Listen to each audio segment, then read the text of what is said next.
Cette tête.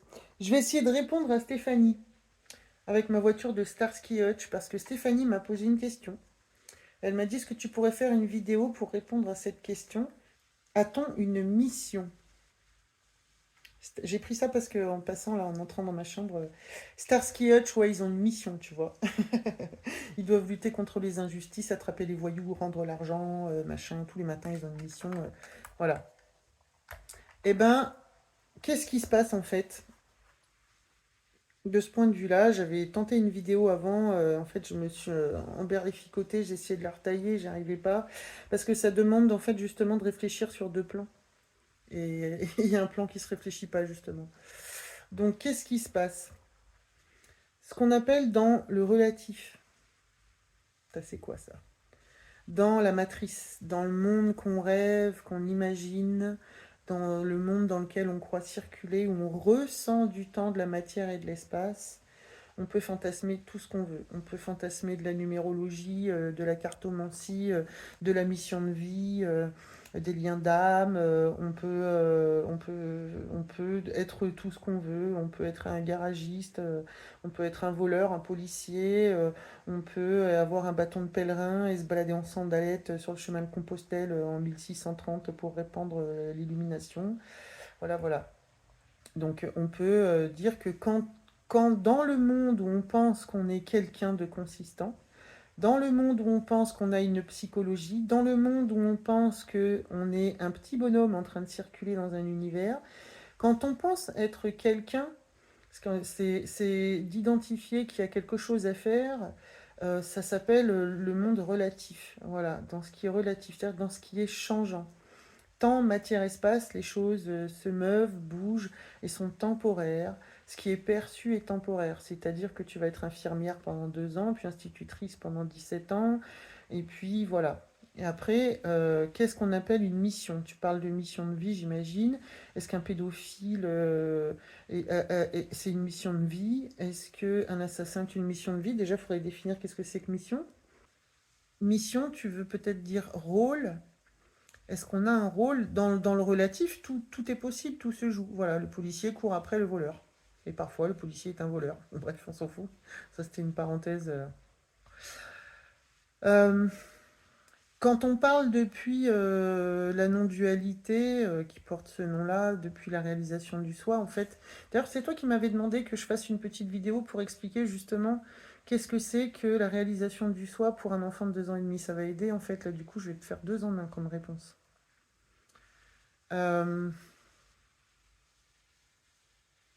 Ce qui est vu, compris, réalisé dans ce qu'on appelle la réalisation du soi, c'est qu'en fait, on n'est pas une petite entité séparée, mais qu'on est le tout.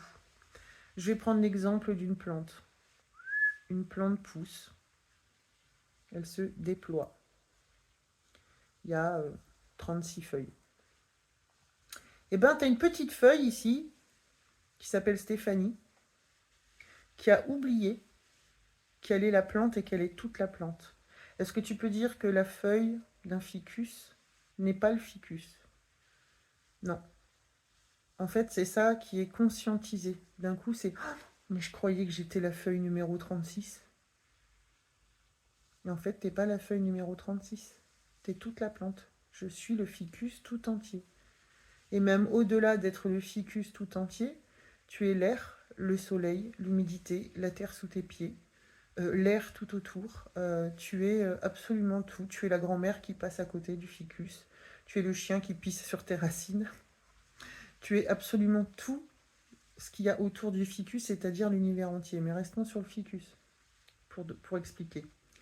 Là, Stéphanie, elle croit qu'elle est la feuille numéro 36. Elle se demande si elle a une mission. Elle se demande si elle doit pousser vers le nord, si elle va pousser vers le sud, si elle va aider la feuille 35 à pousser, si sa mission c'est de faire de l'ombre à la coccinelle. En fait, ce qui se passe dans la réalisation du soi, comme ça je fais 2 en 1 avec tes 2 questions, c'est d'un coup réaliser que je suis le soleil, je suis la coccinelle, je suis l'ombre, je suis la feuille, je suis cette branche, je suis la feuille 35, 34, 32, machin, nani, nana. Donc, est-ce qu'on a une mission depuis la réalisation? Puisque c'est ça que tu demandes, ben non. C'est une vie qui se déploie. Et encore, est-ce qu'il y a vraiment une vie? pas vraiment, parce que quand on réalise ça, quand on réalise vraiment en grand, tout grand, eh bien, il n'y a plus de temps, plus de matière et d'espace. On se rend compte que les formes et les couleurs qui se déploient ne sont qu'un rêve. Et c'est une seule conscience, il y en a qui l'appellent l'amour, l'amour universel, Dieu, se prend pour la feuille 36, se prend pour la feuille 35, se prend pour la coccinelle. Donc voilà, quand on parle depuis l'absolu, depuis être tout, être la totalité, il n'y a plus de mission en fait. On peut constater qu'il y a l'impression que Elvira est en train de faire une vidéo où elle s'adresse à Stéphanie puis à d'autres gens. Il se déploie ça, il se passe ça, il est en train de se rêver ça. Il y a des tas de pixels qui bougent. Il y a visiblement, on dirait qu'il y a du temps, de la matière, de l'espace et qu'il y a de conscience. Mais en fait, tu es moi et je suis toi. Tu es la feuille 35, je suis la feuille 36 et nous sommes de la même sève et de la même conscience et de la même unité. C'est l'unité absolue. Donc il n'y a pas vraiment, il n'y a plus de mission à ce niveau-là. Il n'y a plus d'histoire personnelle. C'est la conscience qui s'amuse à se faire croire qu'elle est subdivisée, s'amuse à se donner l'illusion qu'elle est subdivisée. Donc depuis ce point de vue-là, quand tu demandes est-ce que des 100% réalisés peuvent répondre à cette question, ça, d'ailleurs moi j'invite les gens à donner leur avis dessous parce que c'est intéressant. 100% réalisé, d'ailleurs ça n'existe pas parce que la conscience se prend toujours pour la feuille 36 et la feuille 35. Donc on s'est tous pris à un moment ou un autre, on se prend au jeu, la conscience se prend au jeu de se croire Stéphanie, de se croire Elvira. Donc c'est joué.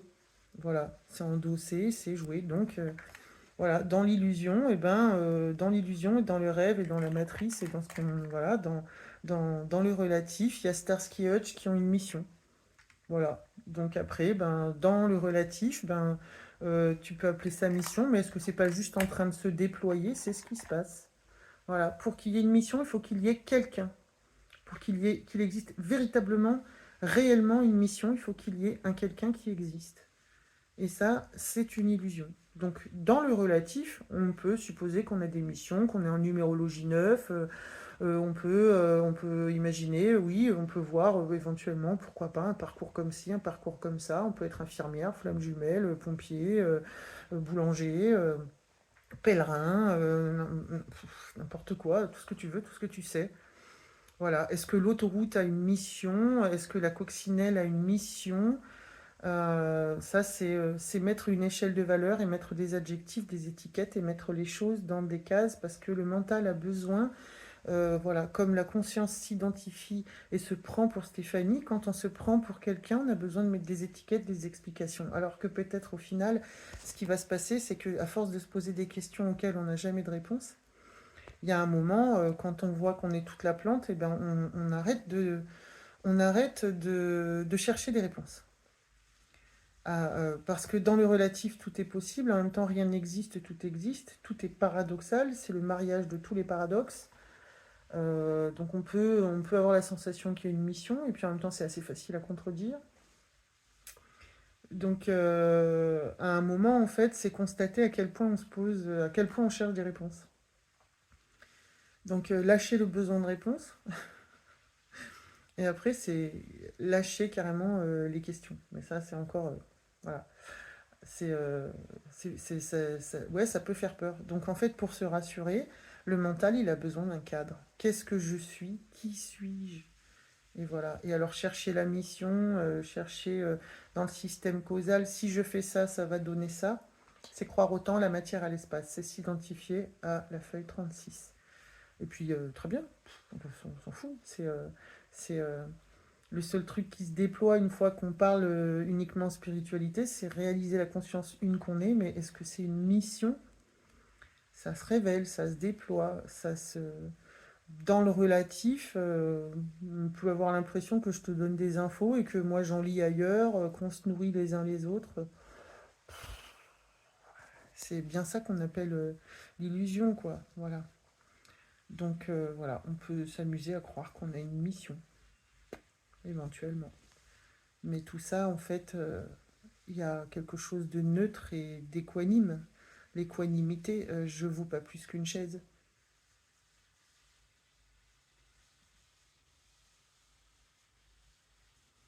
Ouais, qu'est-ce que je vais ajouter à ça?